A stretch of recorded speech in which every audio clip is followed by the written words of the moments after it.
شروع اللہ کا نام لے کر جو بڑا مہربان نہایت رحم والا ہے۔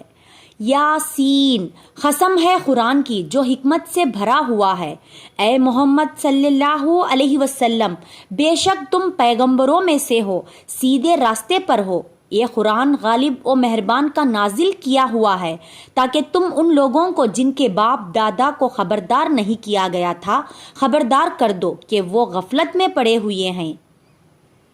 ان میں سے اکثر پر اللہ کی بات پوری ہو چکی ہے، سو وہ ایمان نہیں لائیں گے۔ ہم نے ان کے گردنوں میں توق ڈال رکھے ہیں اور وہ ٹہریوں تک پھنسے ہوئے ہیں تو ان کی گردنیں اکڑی ہوئی ہیں، اور ہم نے ان کے آگے بھی دیوار بنا دی اور ان کے پیچھے بھی، پھر ان پر پردہ ڈال دیا تو یہ دیکھ نہیں سکتے، اور تم ان کو خبردار کرو یا نہ کرو ان کے لیے برابر ہے، یہ ایمان نہیں لائیں گے۔ تم تو صرف اس شخص کو خبردار کر سکتے ہو جو اس نصیحت یعنی قرآن کی پیروی کرے اور الرحمن سے غائبانہ ڈرے، سو اس کو مغفرت اور بڑے ثواب کی بشارت سنا دو۔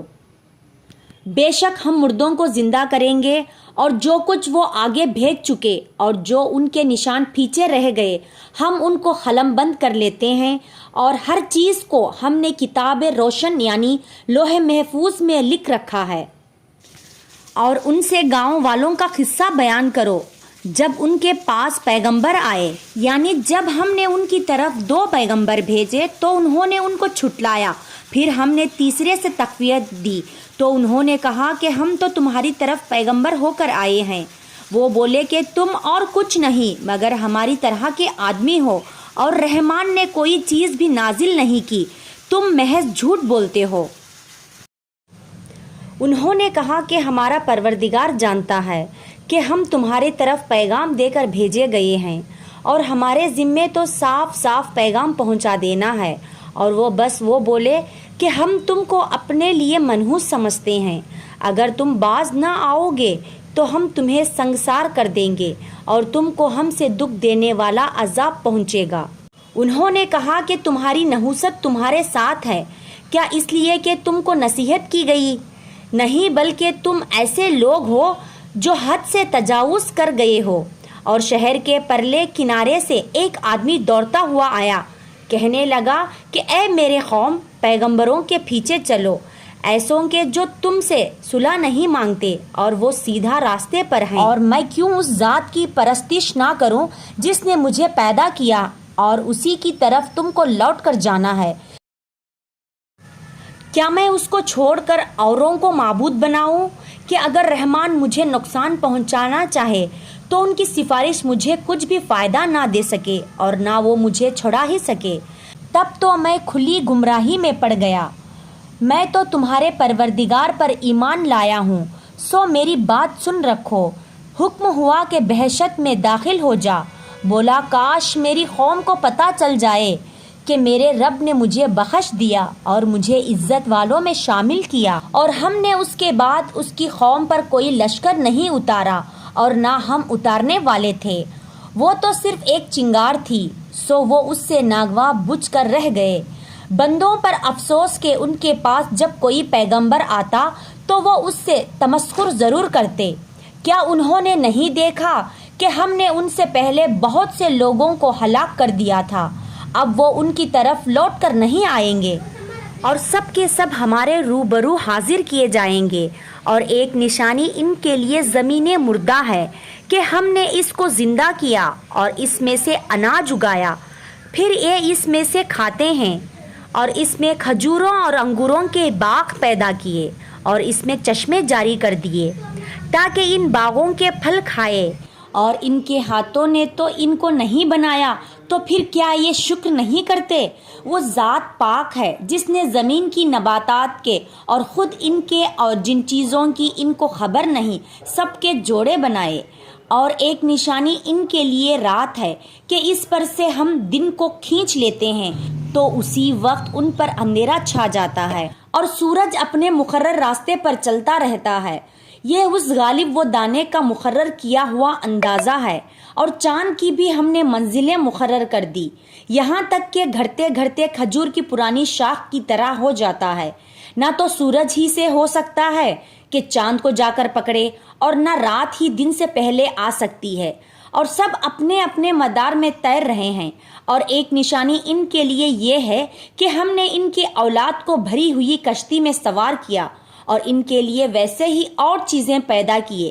جن پر یہ سوار ہوتے ہیں، اور اگر ہم چاہے تو ان کو غرق کر دے، پھر نہ تو ان کا کوئی فریاد رسی ہو اور نہ ان کو رہائی ملے، مگر یہ ہماری رحمت اور ایک مدت تک کے فائدے ہیں۔ اور جب ان سے کہا جاتا ہے کہ جو تمہارے آگے اور جو تمہارے پیچھے ہے اس سے ڈرو تاکہ تم پر رحم کیا جائے، اور ان کے پاس ان کے پروردگار کی طرف سے کوئی نشانی نہیں آتی مگر اس سے منہ پھیر لیتے ہیں۔ اور جب ان سے کہا جاتا ہے کہ جو رزق اللہ نے تم کو دیا ہے اس میں سے خرچ کرو، تو کافر مومنوں کے متعلق کہتے ہیں کہ بھلا ہم ان لوگوں کو کھانا کھلائے جن کو اگر اللہ چاہتا تو خود کھلا دیتا، تم تو کھلی گمراہی میں ہو۔ اور کہتے ہیں اگر تم سچ کہتے ہو تو بتاؤ یہ وعدہ کب پورا ہوگا؟ یہ تو ایک چنگار ہی کے منتظر ہیں جو ان کو اس حال میں کہ باہم جھگڑ رہے ہوں گے آ پکڑے گی، اور نہ تو پھر یہ وصیت ہی کر سکیں گے اور نہ اپنے گھر والوں میں واپس جا سکیں گے۔ اور جس وقت سر پھونکا جائے گا یہ خبروں سے نکل کر اپنے پروردگار کی طرف دوڑتے پڑے آئیں گے اور کہیں گے ہائے بربادی، ہمیں ہمارے خواب گاہوں سے کس نے جگہ اٹھایا؟ یہ وہی تو ہے جس کا رحمان نے وعدہ کیا تھا اور پیغمبروں نے سچ کہا تھا۔ وہ تو صرف ایک زور کی آواز ہوگی کہ سب کے سب ہمارے روبرو حاضر ہوں گے، پھر اس روز کسی شخص پر کچھ بھی ظلم نہیں کیا جائے گا، اور تم کو بدلہ ویسا ہی ملے گا جیسا تم کام کرتے تھے۔ اہل جنت اس روز عیش و نشاط کے مشغلے میں خوش ہوں گے، وہ بھی اور ان کے بیویاں بھی، سایوں میں تختوں پر تکیہ لگائے بیٹھے ہوں گے۔ وہاں ان کے لیے میوے ہوں گے اور جو وہ منگوائیں گے ان کو ملے گا۔ ان کو پروردگار مہربان کی طرف سے سلام کہا جائے گا، اور وہ فرمائے گا کہ گنہگار تم آج الگ ہو جاؤ۔ اے آدم کی اولاد، کیا میں نے تم سے کہا نہیں دیا تھا کہ شیطان کو نہ پوچھنا، وہ تمہارا کھلا دشمن ہے، اور یہ کہ میری ہی عبادت کرنا، یہی سیدھا راستہ ہے۔ اور اس نے تم میں سے بہت سی خلقت کو گمراہ کر دیا تھا،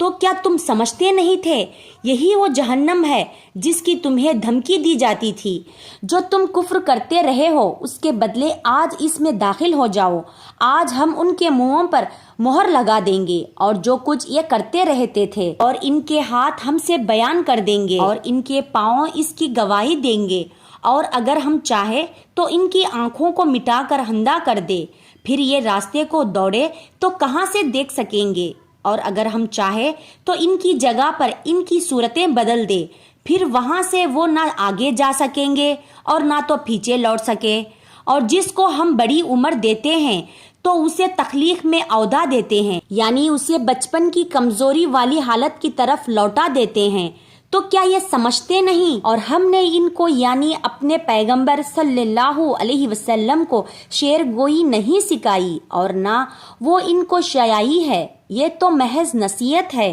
اور صاف صاف قرآن ہے، تاکہ اس شخص کو جو زندہ ہو خبردار کرے اور کافروں پر بات پوری ہو جائے۔ کیا انہوں نے نہیں دیکھا کہ جو چیزیں ہم نے اپنے ہاتھوں سے بنائیں ان میں سے ہم نے ان کے لیے مویشی پیدا کر دیے اور یہ ان کے مالک ہیں، اور ان کو ان کے قابو میں کر دیا، تو کوئی تو ان میں سے ان کی سواری ہے اور کسی کو یہ کھاتے ہیں، اور ان میں سے ان کے لیے اور فائدے اور پینے کی چیزیں ہیں، تو کیا یہ شکر نہیں کرتے؟ اور انہوں نے اللہ کے سوا اور معبود بنا لیے ہیں کہ شاید ان سے ان کو مدد پہنچے، مگر وہ ان کی مدد کی ہرگز طاقت نہیں رکھتے، اور وہ ان کی فوج بنا کر حاضر کیے جائیں گے۔ تو ان کی باتیں تمہیں غمناک نہ کر دے، یہ جو کچھ چھپاتے ہیں اور جو کچھ ظاہر کرتے ہیں سب ہمیں معلوم ہے۔ کیا انسان نے نہیں دیکھا کہ ہم نے اس کو نطفے سے پیدا کیا، پھر وہ تڑک پڑک جھگڑنے لگا اور ہمارے بارے میں مثالیں بیان کرنے لگا